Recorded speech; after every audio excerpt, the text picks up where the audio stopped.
Hello everybody, welcome back to my channel and my movie review series. Today we'll be discussing Requiem for a Dream. So if you're new to my channel, again I've got some more subscribers, not a substantial number to any extent whatsoever, but if you're new to my channel and you saw one of my music videos, I do a lot of different content, so hopefully you stay with me. If not, no big deal. But thank you for joining thebradzchannel.com on YouTube's.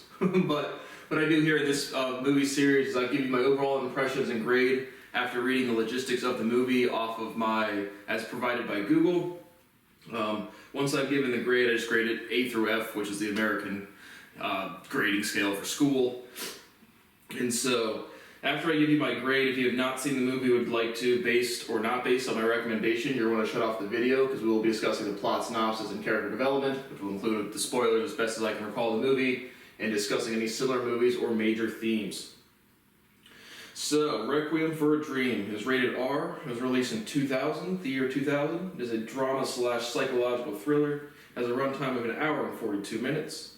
It says, imaginatively evoking the inner landscape of human beings longing to connect, to love and feel love, the film is a parable of happiness gloriously found and tragically lost. Requiem for a Dream tells parallel stories that are linked by the relationship between the lonely, widowed Sarah Goldfarb and her sweet but aimless son Harry. The plump Sarah, galvanized by the prospect of appearing on a TV game show, has started on a dangerous diet regimen to beautify herself for a national audience.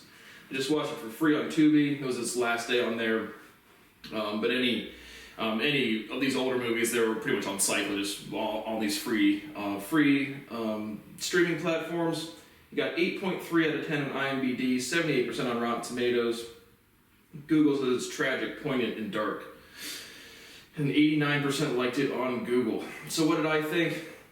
Overall, there was definitely some, I thought, novelty. When this movie came out, it definitely had some hype around it, or at least I certainly heard things. The year 2000, I was 7, so I probably didn't watch it till, I had not seen this one. I probably hadn't heard about it till, my early teens, or, like 10 to 12 years old.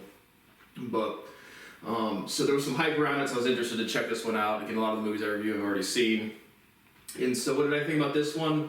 There's definitely, again, some novelty or nuance to just the actual cinematography. The way the scenes cut is very, very choppy. Like, the plot was continuous, but the switching from scene to scene is very cut, boom, boom, boom, going over. The soundtrack, the score was pretty ominous and foreboding and giving it a nice feel to it. Overall, the plot wasn't really novel to me. I thought there'd be good for a psychological thriller, like something that would be at the end where it's like, whoa, I didn't see that coming. I can't really think of a movie off the top of the head that really, got me where I didn't see it coming. I'm sure there'll be a couple, but nothing pops to mind. But for a psychological thriller, I like something that, just really to come out that I just didn't see coming. And to me, this was just another, story about battling with drug addiction and relationships. And so nothing really novel in the plot. Overall, I thought the cinematography gave it a nice ominous tone. Past that, again, the runtime wasn't too bad. I'm going to give it a B-, mainly just for the cinematography. And the actual story would have just been in the C range, where it's just like, it's another people falling off of drugs type of thing. And so if you have not seen the movie, would like to, I'm going to shut off the video, there will be spoiler alerts. So the movie opens up, you meet Harry Goldfarb. He's kind of like fighting with his mom about, they have just like an old TV, and I'm pretty sure the setting is modern day 2000. They didn't really give you much context, but it is in New York at some point in time, and I'm assuming to the 2000 time frame. So you meet Harry, he's fighting with his mom, Sarah. He's trying to wheel out this TV to go pawn it off and buy some more drugs. He's got his good friend, Tyrone Love, and they're boys, and Harry is dating and messing around with a girl called Marion Silver. And so Tyrone also has a girlfriend. She has one minor scene, which is a sex scene. So there is some nudity and a lot of drug use is kind of why it's rated R. But they're messing around. They pawn the TV. They go to a little diner, and they're sitting with Tyrone. Harry kind of like fantasizes about stealing a cop's gun that's sitting right next to him. But basically, Harry and Tyrone decide that they're going to try to start selling drugs so they can be the big kingpins and be set. And so, again, very, very trite drug dealing, get into the game, crime type of show in terms of that aspect of the plot. And so they plan to do that. After that, you meet Marion really quickly after the scene at the little diner. And so Harry and Marion sneak into some building. They go up on top of the roof. They disable the fire alarm sound, and they go out there and just kind of talk about their future. Their relationship is pretty stable in the beginning. They have they're all users of drugs, but they seem to be getting along well. And so, Harry and Sarah are mother-son, but the timelines, the way it's portrayed in the movie, is actually pretty separate in terms of they don't really cross paths too many times. So kind of two kind of timelines, characterizations going on at the same time.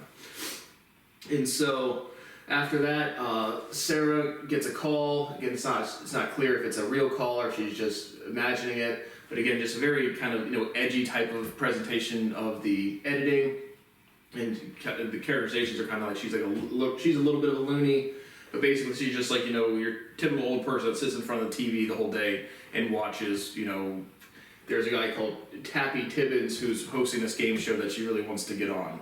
So she has this big fantasy of her and Harry being happy and getting on the game show. And so there's a group of old ladies that sit outside their apartment building, wherever they live, and they all just kind of these chairs.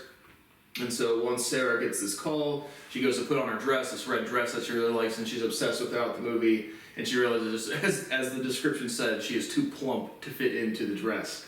And so she goes to the doctor, and she wants to lose weight, and the doctor is very dismissive, kind of like a fictional type of an opioid clinic where just go in there and the doctor's a licensed doctor, they're just handing out scripts to whoever wants them. And so she gets 5 or 6 different pills to take throughout the day. She tries like an egg and grapefruit diet that doesn't go well. So she's fantasizing a lot about food, and so she gets this diet regimen pills from the doctor. And so Harry and Tyrone, they end up scoring, and again, there's a lot of these just cut back scenes of they're showing pulling up a needle and they're doing heroin, crack, cocaine, whatever drugs they can get their hands on. But they decided, again, like I said, they're going to start selling. So they get some from their normal supplier. They cut it down. They sell it a bunch of different scenes. They're going to different parties or whatever, and it's going really well. And so they're able to start saving up some money, and that's pretty much what happens for a little bit. And then they get a little bit of progress. Again, Sarah has, you switch back and forth between the timelines kind of, but Sarah gets noticed by the people in her buildings for, being a contestant on the show, and she's just waiting for the times when she's going to be able to go. And so throughout the movie, she's deteriorating into, psychosis or just complete addiction to pills. And so that happens throughout the movie. And so Tyrone and Harry's thing is going well. Marion has some other, she has to go to dinner with some other minor character. It was a previous boyfriend or just didn't really get a great indication as to what relationship she is to Marion, or he is to Marion, but he wants her and she does not want him, and Marion is pretty happy with Harry. And so Tyrone gets in the back seat. Well, once they start making money, Harry buys Sarah, his mother, a big TV set from Macy's, and they do have some more continuous dialogue as opposed from these really quick, choppy cut scenes. And Harry's basically explaining to Sarah that the pills that she is on are diet pills. They're just amphetamine or whatever other pills were just reduce appetite in terms of narcotics. And so Sarah's now grinding her teeth, and she again slowly deteriorates into psychosis or just complete addiction to the pills. And so Tyrone he's moving along pretty well. He gets into the back seat with his supplier, and they're like, this part of the plot didn't make sense to me, but they're talking, they're in the back like a rich person's car where it's you're sitting facing to each other, and you have a driver in a partition, and the dude's deaf or whatever, but Tyrone's like, yeah, man, I'm having to take on more responsibility, more weight, do whatever. And then they roll down the partition, and there's some, I think they referenced an Italian white guy, but he just starts shooting the dudes. And so Tyrone's able to get out of there, but I don't know, it doesn't really give any much backstory about how the driver became the shooter or whatever, but regardless, that's what happens. And so now they're out of a plug, they have no supplier, and they're starting to get low on money. Harry, Marion, and Tyrone all use the drugs as well, and so they need to come up with something to do. And so the first thing is they need $2,000 to get back on their feet in the drug game. And so basically Harry approves or asks Sarah to go sleep with the minor character that she had dinner with before, and get the $2,000 from him. So she does that. She sleeps with him. I think that one's like a minor sex scene, not much, but there is a couple actual sex scenes in the movie. But she does that, gets the money, comes back, and they go to basically, now they have the money, there's a new plug in town that's bringing a bunch of weight, and so a bunch of dealers, again, didn't look super realistic of how many people were picking up at the drug spot. More looked like a iShowSpeed meetup, like a fan meetup for a YouTuber. Just a bunch of people like clamoring for drugs, and one guy's like, yeah. So that didn't look super realistic to any extent whatsoever. But regardless, when they're at this big spot with this new supplier, someone pulls out, like, I don't know, Mac 11 and starts spraying in the air. And so another gunfight, or again, just more gunshots. Regardless, the plug leaves, and now they don't have any access to any drugs. And so Tyrone and Harry come up with a plan that they are going to go down to Florida and try to cop some more weight. And so they start heading down there. Tyrone knows of a guy that actually has supply but doesn't actually sell anything. He just gives it out for sex. And so Harry had taken down that number and is like, Sarah, go, if you need your fix, go to him. At this point, Marion and Harry's relationship is getting pretty rocky after Harry made her sleep with the first dude, or pressured her into it or whatever. But regardless, and so now Harry and Tyrone are going down to Florida, and Marion calls up this guy called Big Tim. She goes over there, sleeps with him, and gets some drugs. And so Big Tim also invites her to some party where it's an orgy or sex party as well. And so she kind of mulls it over and isn't sure. And so Harry at this point has a huge development, a huge infection of his injection site, and so his arm is getting exceedingly infected, and he's in a lot of pain. And so Tyrone, on their way down, they make it like 600 miles from New York towards Florida, and then they're like, we have to get you to the hospital. So they go to the hospital, and obviously the doctor immediately realizes, this is an injection site wound. And so Tyrone gets arrested, as well as Harry gets arrested. Tyrone isn't super sick, so he is able to get processed into the jail, which isn't actually, I don't know the law on that. Again, if you don't actually have any drugs on you, but it's clearly illicit drug use, I don't know. That's one of the, I guess, no legal precedent for me of understanding is if that's why Tyrone would get arrested for bringing his friend, unless he was currently possessing the drugs, which they weren't. So I don't know if that was super realistic either. But regardless, Tyrone gets processed into jail, and Harry gets sent to the hospital ward of the prison. And so Marion goes to the party with Big Tim. They have to do like some sex acts, rather aggressive sex acts in this one.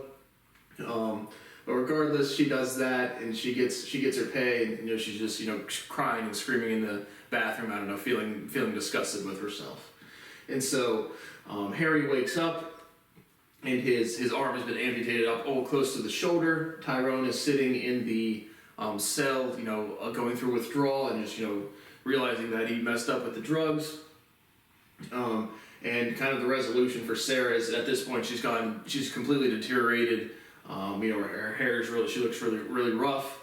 She's on a train, and she keeps saying where's Madison Avenue? I need to get to this audition so I can be on my TV show. And so she goes into some place, and she goes into like the recording agency or whatever, and the receptionist is like, yeah, let me get somebody, and they call the police to have her institutionalized. And so she goes into the psych ward.